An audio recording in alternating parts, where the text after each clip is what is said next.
রাতে যে আমাদের খাবারের প্লেট, এটা খায়া পানি, ধোয়া পানি, আগে গ্রামের আমরা মাটির ঘরে, টিনের ঘরে থাকতাম, তো এটা বাহিরে ফেলানো যাবে না রাত্রে, তাইলে ক্ষতি হবে। এই মাসালা যারা বানাইছেন, জাল হাদিস, নিষেধ নাই কোথাও হাদিসে, ফাললে কেউ ফালাতে পারে, কিন্তু অবশ্যই দেখে শুনে ফালাতে হবে কার গায়ের পড়ে কিনা। আগের যুগে তো এত কারেন্টের ব্যবস্থা ছিল না, এত বিদ্যুৎ ছিল না, লাইট ছিল না, তো কেউ যদি উড়াদুড়া খাইয়েই দরজা খোলা দিয়ে বাইরে মারে, কারো গায়ে পড়তে পারে। পোলাপান যেন এই কাম না করে, যেন বলছে খবরদার, এটা ফালানো যাবে না, ক্ষতি হয়ে যাবে। হ্যাঁ, ভাঙা প্লেটে খাওয়া যাবে না, ক্ষতি হবে।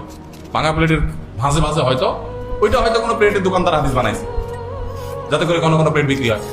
দেখি যে আরেকটা মাসালা আছে না এরকম, যে কি যদি পড়ে কেউ বই খোলা রাখে, পোলাপান বই পড়ে খোলা রেখে চলে যায়, তাহলে কি হয়?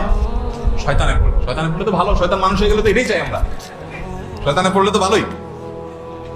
আসলে তো তা না, রাতে হাত পায়ের নখ কাটা ঠিক না, কাটালে ক্ষতি হয়। আসলে করোনা দিতে কোথাও নিষেধ নেই, কেউ চাইলে কাটতে পারে, কিন্তু নিষেধ করছে কেন?